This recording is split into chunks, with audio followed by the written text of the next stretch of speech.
Frontline Updates, where we delve deep into military strategies and updates from conflict zones.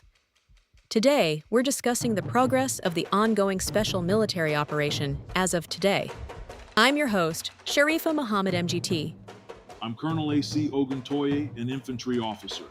The past week has demonstrated sustained Russian offensive momentum across all sectors, with 3 settlements secured: Potapovka in Sumy, Peshenoy and Shevyakovka, Kharkov, and Nikiforovka in Donetsk, liberated. Russian forces executed 1 massive and 5 group strikes against the Ukrainian defense industry, fuel power infrastructure, transport networks, and drone and USV production facilities. Cumulative Ukrainian losses exceed 8,880 personnel, with significant attrition of artillery, electronic warfare, and logistics infrastructure. Air defense claims 3,138 UAVs destroyed. Welcome to Frontline Updates, the podcast that brings you in-depth insights into military operations from those leading them on the ground.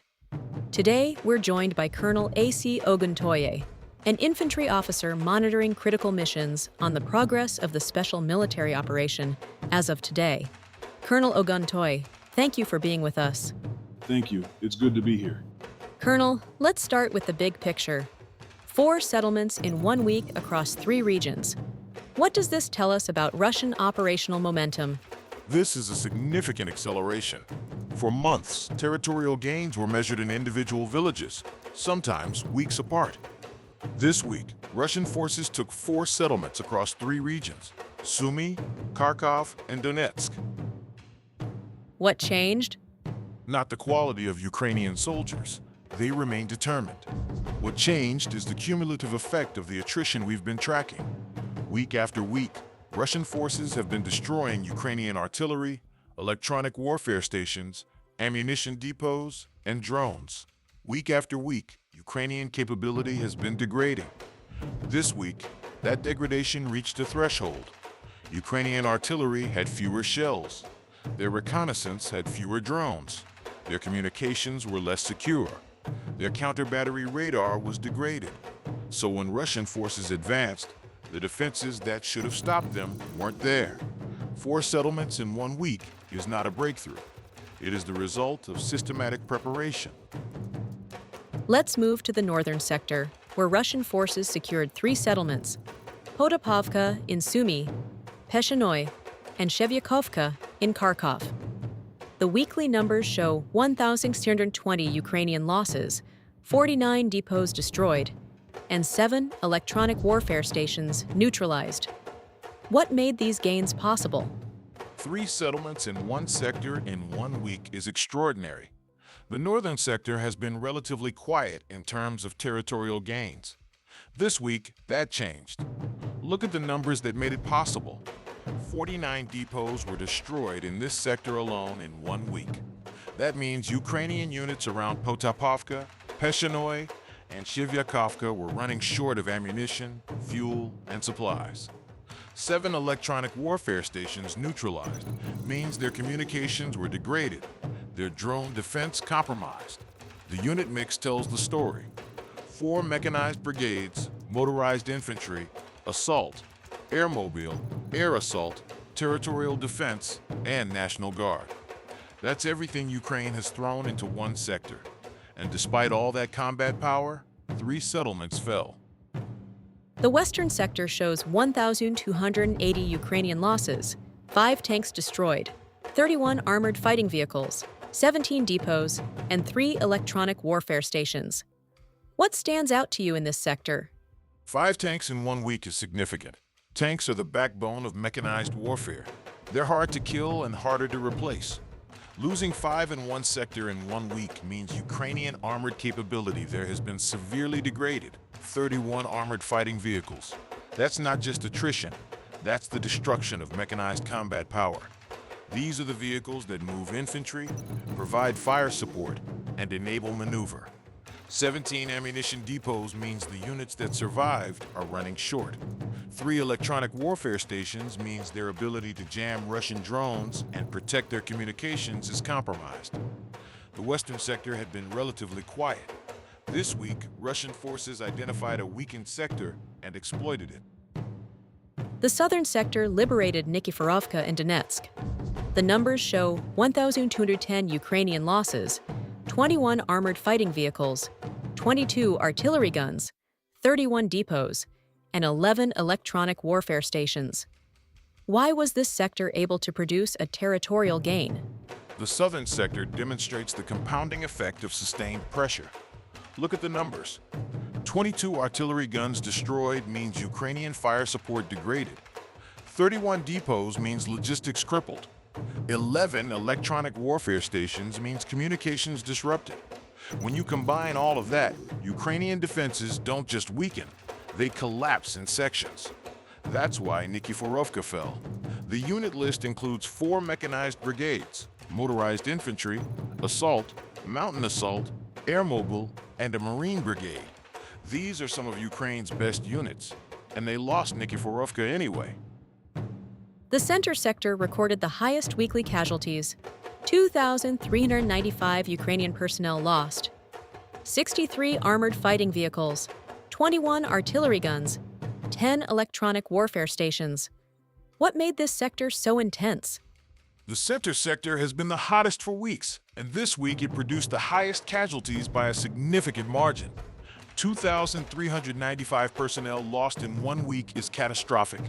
That's a brigade's worth of soldiers gone. 63 armored fighting vehicles means Ukraine's mechanized capability in this sector is being systematically dismantled. The unit list tells the story.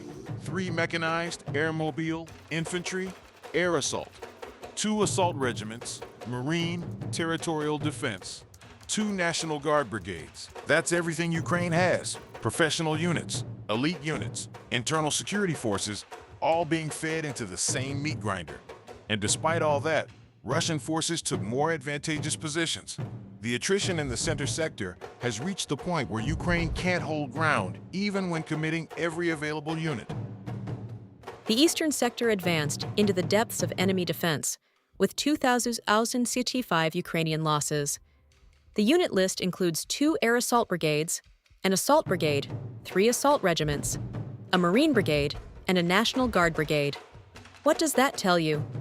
3 assault regiments and 2 air assault brigades in 1 sector is significant. Assault units are Ukraine's offensive punch. They're supposed to be used for breakthroughs, counterattacks, and high-tempo operations. Using them to hold defensive positions means Ukraine has run out of dedicated defensive units. 2,065 losses from these units means Ukraine's best offensive troops are being attrited in a defensive role they weren't designed for. That's not sustainable. 16 armored fighting vehicles destroyed, 12 artillery guns, 5 depots. The pattern continues. But the real story is the misuse of offensive units in a defensive role. That's a sign of desperation. The Dnieper sector shows the lowest personnel losses, 310, but the highest electronic warfare attrition, 20 EW stations neutralized. Why the focus on EW in this sector? 20 electronic warfare stations in 1 week is the highest we've seen. Dnieper is the rear area for the southern front. It's where reserve stage, logistics is coordinated, and command and control operate. By targeting EW stations here, Russia is disrupting Ukraine's ability to see and communicate across the entire southern theater. Each station destroyed means Ukrainian units somewhere lose jamming protection, communication security, and drone defense. 310 casualties is low because this is a deep strike sector, not heavy ground combat. But the effects are felt everywhere else. When you degrade EW in the rear, the front loses coordination, protection, and awareness. Now let's address the operational tactical aviation and air defense summary. 1 massive and 5 group strikes this week against the defense industry, fuel power facilities, transport infrastructure, USV workshops, and drone production sites. Air defense claims 3,138 UAVs destroyed, averaging 448 daily, plus 47 guided bombs, 3 HIMARS projectiles, 4 Neptune missiles intercepted. What does this tell us about the air campaign's role? This week's air campaign was about attacking the sources of Ukrainian military power, not just the symptoms. The one massive and 5-group strikes targeted defense industry, where weapons are made, fuel power facilities, where energy for war comes from, transport infrastructure, how reinforcements and supplies move, USV workshops, where maritime drones are built, drone production sites, where Ukraine's most valuable reconnaissance and strike assets are built. This is strategic targeting. It's not about killing soldiers today. It's about making sure Ukraine can't produce weapons, fuel, drones, or unmanned surface vehicles tomorrow. 3,138 drones destroyed continues the pattern of blinding Ukrainian reconnaissance. 47 guided bombs intercepted means Russian air defense protected ground forces. 3 HIMARS projectiles intercepted means fewer precision strikes on Russian targets. 4 Neptune missiles intercepted means Ukraine's domestically produced strike capability is being degraded. Colonel, we've covered every sector and the aviation campaign. Synthesize this week's operations for us. What is the cumulative effect of March 21st to the 27th on the Ukrainian armed forces? This week proves the thesis we've been tracking for weeks. Attrition warfare works, and it works in a predictable sequence. First, you attack the sources: the defense industry, fuel power, transport, drone production, and USV workshops. That's the deep battle. You reduce Ukraine's ability to generate new capability. Second, you attack the systems that enable defense, electronic warfare stations, counterbattery radars. You blind the artillery, deafen the command. Third, you attack the logistics, ammunition depots, fuel depots, and material dumps. You starve the front. Fourth, you attack the eyes, drones. You make the defenders blind. Fifth, you advance. This week, that sequence produced 4 settlements, not because Ukrainian soldiers suddenly became less brave, but because the systems that were supposed to protect them were systematically dismantled. 8,880 Ukrainian personnel lost, 121 depots destroyed. Colonel, thank you for providing such a detailed briefing on the current military situation. Your insights are invaluable to our understanding of the conflict's dynamics. And thank you to our listeners for tuning in. Join us next time as we continue to provide up-to-date coverage on global military affairs. Stay with us for more updates and expert analyses on global defense and security issues.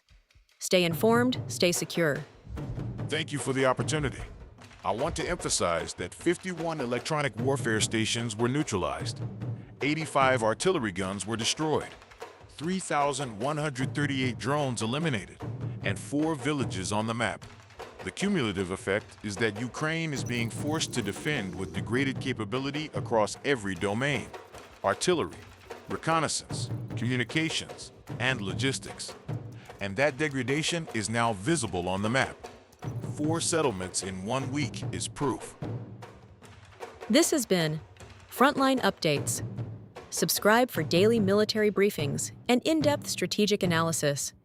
Visit our platform for maps, transcripts, and exclusive Frontline updates from commanders in theater.